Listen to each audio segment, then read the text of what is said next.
Okay, so A is true and B is false. So when you turn your card around. So, are you frustrated with the amount of instructional time taken away when you want to integrate technology? It takes a long time to get students where they should be for the instruction or application of knowledge. Yeah. We really loaded this question. Yeah. This could make or break my whole presentation here. Put a B on purpose.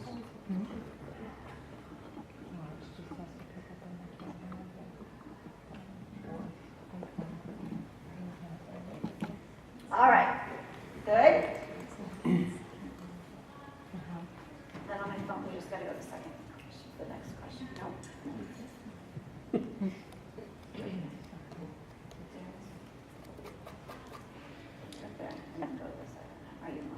Okay. So are you willing to try a new engaging way to get students to the learning faster?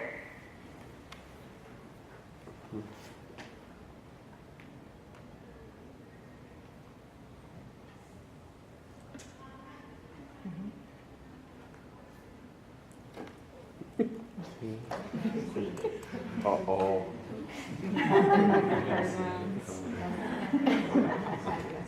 Okay, good. One more question. It's going to be no.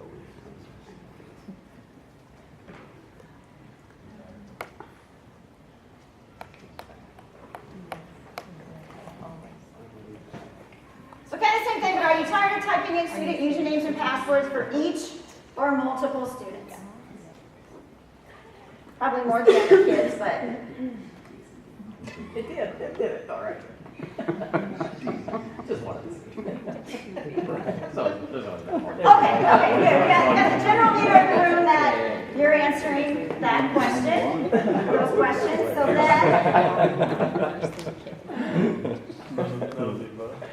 So did you answer yes to at least 2 of the 3 questions? Yes, I was maybe a little iffy on, are you going to try something new? But you passed that with flying colors too, so good job. So now it's time to get in the game. So you are going to be Team Clever. So what is clever? And this is where the IT director comes in. All right, well, I'm only going to bore about half of you, okay? So basically, Clever is a sync program that syncs with your student information system, if that's Power, School, or Infinite Campus, or I think there's JMC, right? So you create a user in one of those student information systems, and that user then goes out and runs ad hocs, runs some sort of rostering program, and it rosters all of your kids, all of your classes, depending on what information you want to pull on there, and then it pushes it out to the applications that you want to push it out to.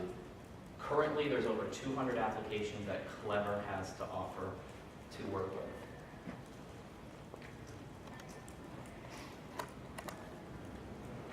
I know I have a lot of timeouts. But this is not this just said timeout. Okay, so Clever gives teachers more time to focus on things that really matter.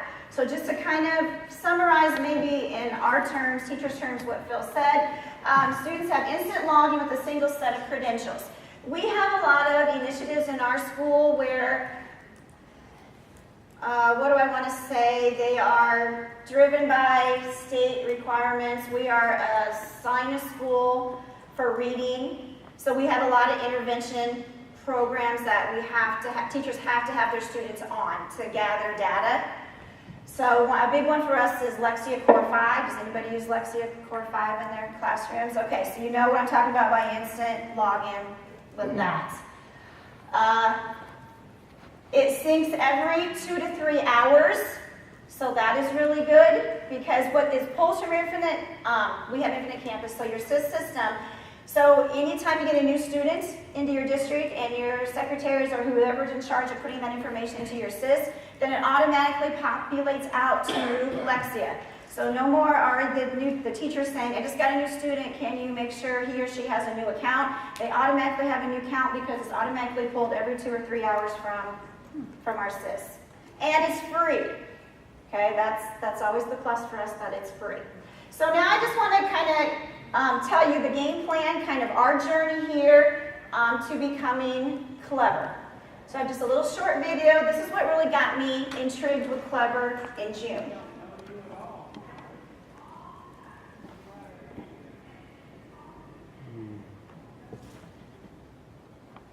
Great, I'm just like bombing on this. I got all these IT people in this room and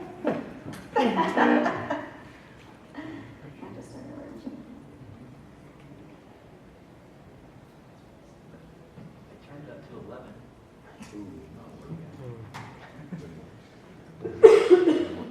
Lucas Mackers are ready.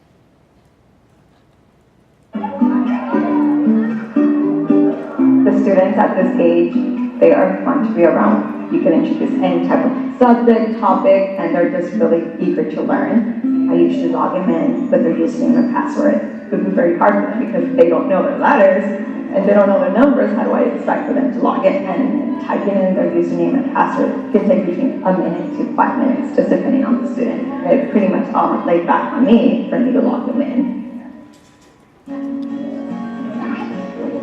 At first, when we met the Clever team and they came and they introduced this new concept, we're crossing our fingers because it's definitely going to change our life and our kids' lives to log into their computers. Clever Badge is a new tool that our teachers are using in the classroom. They get to wear it and then they get to dip it in the back and then they scan their barcode and are easily logged into their online learning programs. I feel like this is going to be a time saver for me because I will definitely get to use those extra minutes that I have for intervention programs that I run. Even to help the students go on online learning programs. If they have any questions, I feel like I can easily help them more. When they logged in using their username and password, they weren't really excited about it. Now I feel like I've seen right away. They're so eager and excited to even log in to use their online learning programs. I really want them to enjoy school and think of it as a positive thing. We want our students to strive and be the best that we can.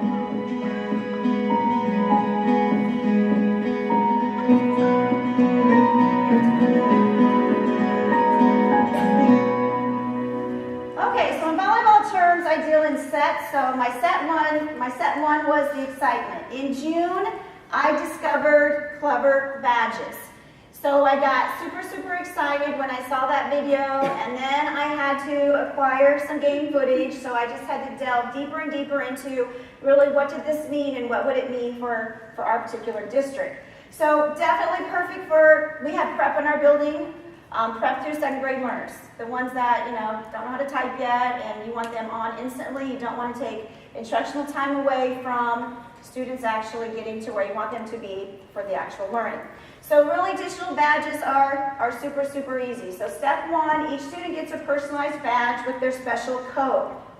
So once you have a Clever account, you can just print out the codes, and I just printed a class and just laminated it and then just cut it out.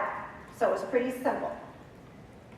Then students hold their badge up to the webcam on their Chromebook. And then students instantly get access to their learning application. So we have a Chromebook, even though... There's a couple ways you can do this. All of our accounts that we use for the apps that we use with Clever are actually or our emails for our district. So if you have a Chromebook and you're logging in with your Google account on there, then Clever already knows who you are and you don't have to use this badge. But if you're using it in kiosk mode, then this is a great type of tool to use for that. So are you gonna, oh, we're gonna do it on mine.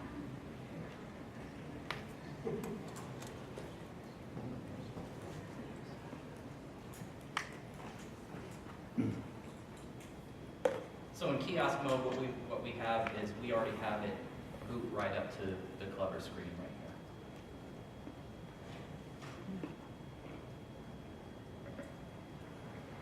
Yeah. You got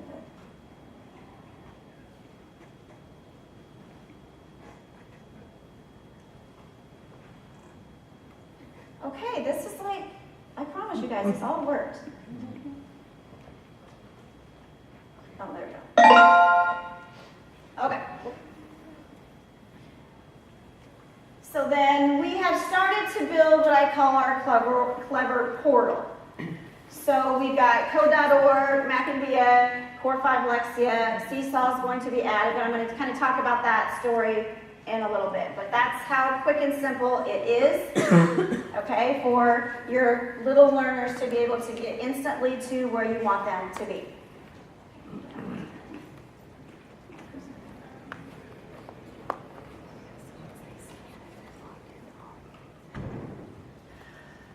Okay, but our digital devices aren't Chromebooks at this age, so I don't know if you are in the same situation that we are. We are one-to-one Chromebooks 3 through 12th grade, but that's not helping my prep through 2nd grade. We are iPads. So, you know, I kind of found this quote, winning isn't everything, but wanting to is, so I wasn't satisfied with, no, I want this to work for my district and my little learners. So, kind of just to tell you a little bit about our digital badge story is in June, I contacted Clever and I said, wow, this is super, super cool, but what if our digital devices are not Chromebooks? So, you know, after several emails talking with the engineers, they're like, whoa, wow, maybe that would be a good idea if we kind of designed this to work with iPads as well. So we are a pilot school for the iPad rollout for the digital badge. So it is very, very close to rolling out. They're telling me, even though we're kind of mid-October now, within 2 or 3 weeks, digital badges should work with the iPads. So I'm super excited about that because our Lexia Core 5, our little learners, they're on the iPads. And we are a Seesaw school, so we will be able to use Seesaw with that. So, and code.org, that's another one where we like to do a lot of coding in our classrooms as well. So again, just taking the mundane task of 5 minutes, 10 minutes, whatever it is, to log students in, they can easily get to where they need to be super, super easy.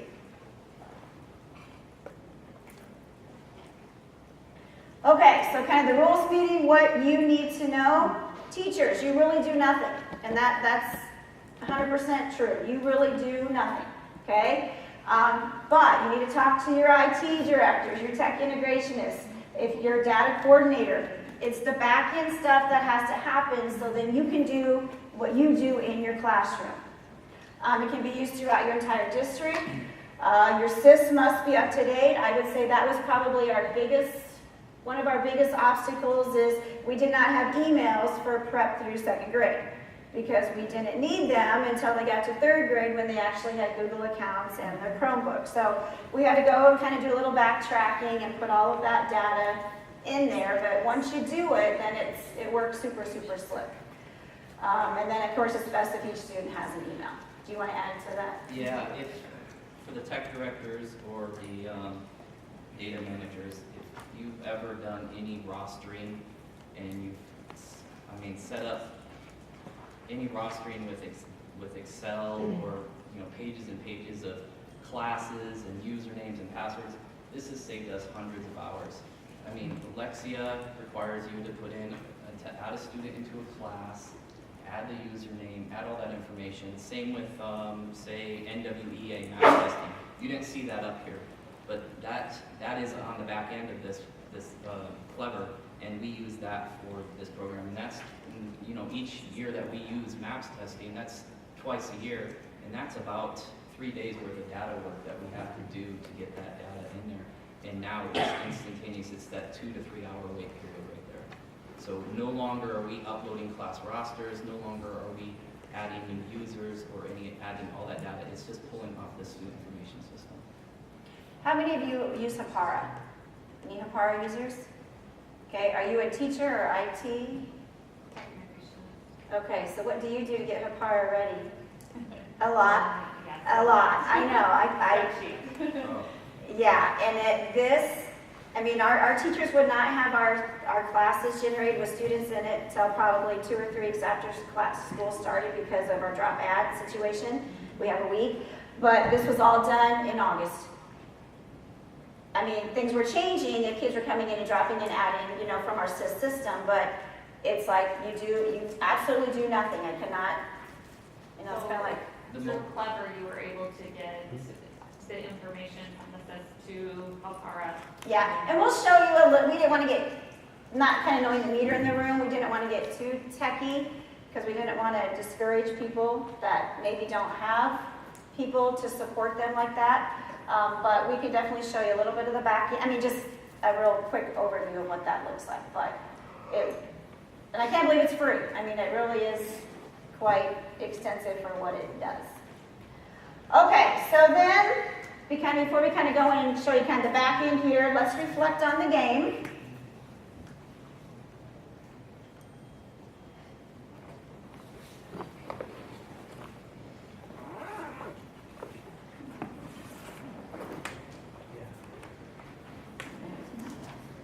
So, do you have support within your district for you to become a clever teacher? And what I mean by that is, do you have an IT director? Do you have a tech integrationist? Do you have a data coordinator who's going to put all of that information into your SIS system?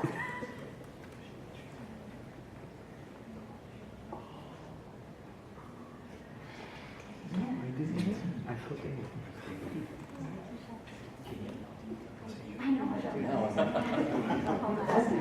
Okay, so that's super, super awesome. I was hoping that would be the case versus, no, we don't have any of that support, because you as a classroom teacher, you need to have that support. So you just need to go back to those people and, you know, say you went to a session, and if there's something that really intrigues you, it's like, yeah, I want to definitely do that. But Phil and I will definitely support any of you in that venture. We've been through the trenches, not that we know everything by no means, but we've done a lot of legwork to kind of get it to, you know, function pretty well. Yeah, and if you have a data coordinator, you're going to want to work with that person too, the person that enters all the data into your Infinite Campus or your student information system. There is just a little bit of work on their end to add a user again and give those users rights. But Clever has all that information for you, and they have really good tech support, and they will call you back instantaneously and give you that information on exactly what you need to do. And if you're running Infinite Campus, they have an Infinite Campus step-by-step situation. So to go through each one, and these are the rights that you need to give your users. So to me, that was probably the toughest part about doing the conversion, was to find that information at first, but then once I talked to Clever, they just already had it and they just sent it to me. So if you're Power School, JMC, or Infinite Campus stuff, just adding that user, I think, was probably the toughest. Or finding the information, and then I call Clever and they give it to us. And we can give you Clever's, who we talk to at Clever. Well, I think you skipped a slide because we want us to Chromebook thing. So I kind of showed you how our little learners will do it on the iPad or a Chromebook, but now our 3rd through, our 3 through 6th grade who do have Chromebooks, we have it set where certain tabs open every morning on their Chromebook. This happens to be a 4th grade student, and actually it's Phil's son. So you'll see 2 tabs that automatically open are each of the 4th grade teachers' websites, and then we have it set to open our Clever portal.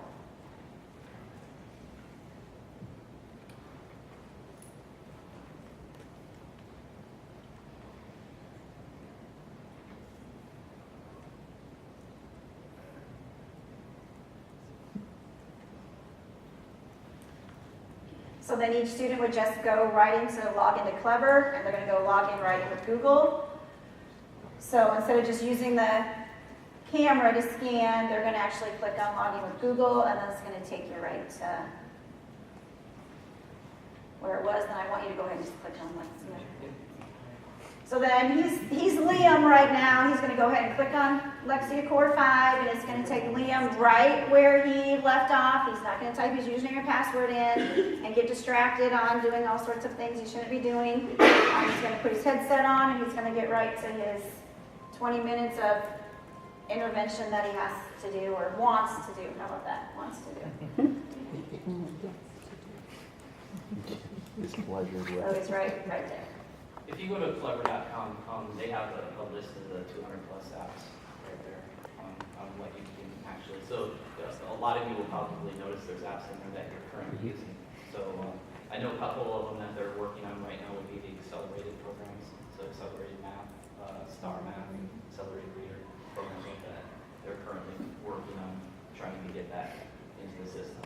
And I think there's even an option on their website if you're using a login app and it's not on their list, you can request to do that. How many of you are at Seesaw School? I mean, anybody use Seesaw?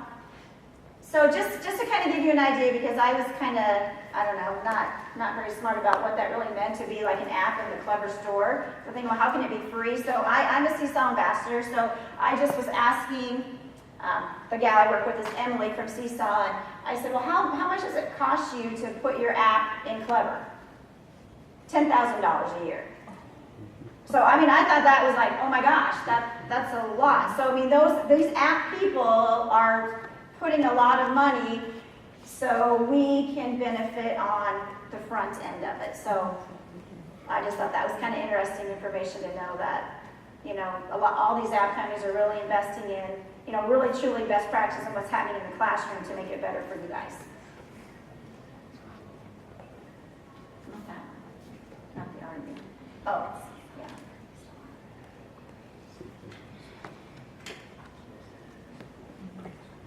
So now we'll just kind of show you, unless you have like any major questions, we're just going to kind of show you what it looks like from the admin part of Clever, which again, we do not want to bore you, and just show you kind of really how easy it is. Like how you would pick an app or how you would see the apps. But I guess the biggest takeaway for teachers is, you know, go back to your ITs, your tech integrationists, and just ask them to see if they'd explore it. And then if they say yes or no, but then direct, you know, we'll help you. I mean, we'll definitely, I'll be on the front lines for you and say it's not hard, you can do it.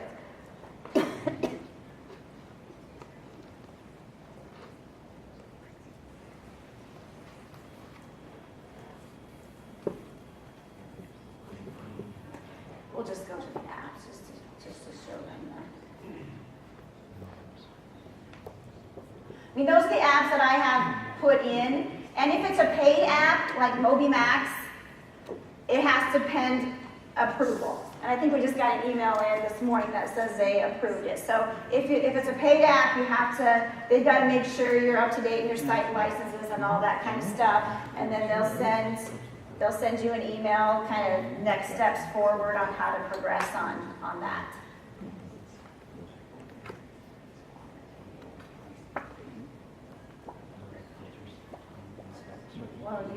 Okay, so with the data that you're pulling in, each program or app requires different types of data, but Clever is basically grabbing most of the data that all the programs need. And you can limit that by creating filters in the system. So let's say, for example, you don't, for Lexia, you don't need 6th graders. So you can take the 6th graders out of the program. Before it even gets to Lexia, so you're not using up your licenses, if you have licenses in that particular program. You can also change the school, so you can limit it to just, let's say you got 3 elementaries and a middle school, and one of the elementaries is not partaking in a particular application. You can limit it to just those 2 and the middle school if you want to. So you have a lot of flexibility in the filtering of the data that's coming into the program. And a lot of this back end stuff here is I'll just use it for troubleshooting. If for some reason a student doesn't come in, you can see where the problem lies. If it either lies in Clever or else if it lies in the application itself. So you can see every 2 to 3 hours, Clever's pulling data. Did it pull that student? Is that student get pulled by Clever? Okay, if it's in Clever, yes, it got pulled. Now, why are they seeing it in Lexia? So Lexia hasn't pulled it yet. So then you know on it as a tech director and who you need to get a hold of for support on that. I mean, do you guys have any questions for us that we could try to answer, I guess? I guess the main thing is, maybe just the awareness of it. Has anybody used Clever? Is anybody using Clever in the room? Okay, so maybe you guys could add some, is this how you're using it? It was more the raw streams, the part we had with map. We were original map sync, so that was it. I'm so happy with that. It's so much time, headaches. I don't even worry about mass testing. And that's the biggest thing as a tech director, the amount of time that you're going to save using this program. And again, back to Papara, as soon as the students have classes assigned, they are now in Papara. So it's not like you have to wait sometimes 2 weeks, depending on how far back behind we were in our data, to get Papara up and running or to get any program or app up and running. That is a very nice feature. It's 2 to 3 hour wait, and then the application has a download time too. So if you want to sync that to the 2 or 3 hours too, you can do that. So. I mean, it really was a game changer for, especially my high school staff, for Hapara. I mean, if you're familiar with Hapara and a teacher, you understand what the value of having your classes and the students in your classes on the first day of class means. So that was huge. And then just with our young learners, just being able to get them instantly to the application of learning way quicker than it's ever happened before. Yes? What are implications as far as like sensitive information that's in your SIS? Does it really only look for certain fields within? Yes, when you get like the sheet, depending on what your system is, there are certain things that they don't have access to everything. There's just certain, and I'm not the data coordinator, but I was watching her do it, but there are certain. That's the first question she asked. Yeah, She was nervous about getting, they're going to get all of our stuff, and it was, no, they're not. They're just getting certain things. You have to be a little careful with that. When we first set up, for some reason, they were playing in the free reduce field. That's what I was And I was like, We double check. First you don't need that. 2, I can't give it to you. And so they redid it and made sure they weren't getting that anymore. But you have to keep an eye on that. But there was step-by-step instructions for us on exactly what to click, where to click. But that's a good question. Any other questions or thoughts? Anybody else who's using it want to share? Good, bad?